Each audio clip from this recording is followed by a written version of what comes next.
महाभारत में advance technology, myth या science. क्या हो अगर मैं आपसे कहूं कि महाभारत सिर्फ एक धार्मिक ग्रंथ नहीं है? क्या हो अगर मैं कहूं कि महाभारत असल में एक ऐसी प्राचीन सभ्यता का रिकॉर्ड है जो अपने समय से हजारों साल आगे थी? ये सुनने में अजीब लग सकता है, लेकिन महाभारत के श्लोक कुछ और ही कहानी बताते हैं। महाभारत में जिन युद्धों का वर्णन है वे सिर्फ तलवार और तीर से नहीं लड़े गए थे।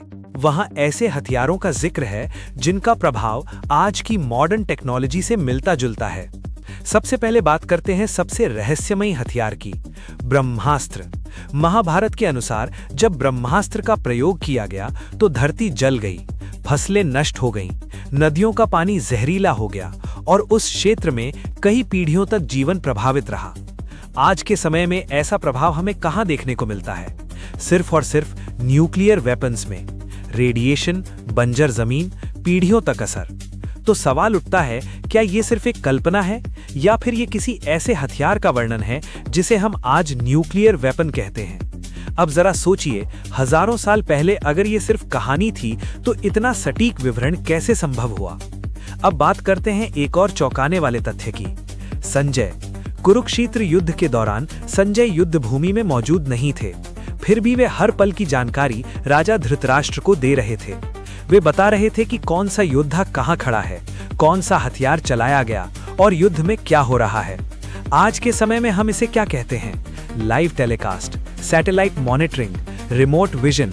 तो सवाल ये है कि संजय ये सब कैसे देख पा रहे थे? क्या ये सिर्फ दिव्य दृष्टि थी या फिर किसी ऐसी टेक्नोलॉजी का संकेत जिसे हम आज समझ नहीं पाते? अब आते हैं महाभारत के एक और रहस्य पर, विमान। महाभारत में कई बार ऐसे विमानों का उल्लेख मिलता है जो आकाश में उड़ते थे, जो आवाज करते थे और जो बहुत कम समय में एक स्थान से दूसरे स्थान तक पहुंच जाते थे। कुछ विमानों का वर्णन ऐसा है जो ऊपर, नीचे और हर दिशा में उड़ सकते थे। आज के समय में हम इन्हें क्या कहते हैं? Aircraft, fighter jets, advance flying machines. तो सवाल ये नहीं है कि विमान थे या नहीं, सवाल ये है कि इतनी विस्तृत जानकारी आखिर आई कहां से? महाभारत यहीं नहीं रुकता। अब बात करते हैं एक और हैरान करने वाले विषय की, जन्म और जीवन का विज्ञान। महाभारत में ऐसे जन्मों का वर्णन है जो सामान्य नहीं थे। क्या ये क्लोनिंग की ओर इशारा करता है? क्या ये जेनेटिक साइंस का प्रारंभिक रूप था? आज हम जिस साइंस को मॉडर्न डिस्कवरी मानते हैं, शायद उसका बीज हजारों साल पहले बोया जा चुका था। अब जरा युद्ध की रणनीति पर ध्यान दीजिए। महाभारत में इस्तेमाल हुए हथियार अपने लक्ष्य को पहचानते थे, सही समय पर छोड़े जाते थे और वापस भी बुलाए जा सकते थे। आज हम इन्हें क्या कहते हैं? Guided missiles, target based weapons. क्या ये सिर्फ शब्दों का खेल है या फिर तकनीक का संकेत? अब एक बड़ा सवाल, अगर ये सब सिर्फ कल्पना थी तो दुनिया के किसी और ग्रंथ में इतनी डिटेल्ड मिलिट्री टेक्नोलॉजी क्यों नहीं मिलती? क्यों सिर्फ महाभारत में इतना एडवांस डिस्क्रिप्शन मौजूद है? शायद सच ये है कि प्राचीन भारत की नॉलेज हमारी कल्पना से कहीं आगे थी। शायद विज्ञान नया नहीं है, शायद हमने उसे भुला दिया है। तो असली सवाल ये नहीं है कि महाभारत मिथ है या साइंस। असली सवाल ये है कि क्या हम उस ज्ञान को खो चुके हैं जिसे हमारे पूर्वज जानते थे?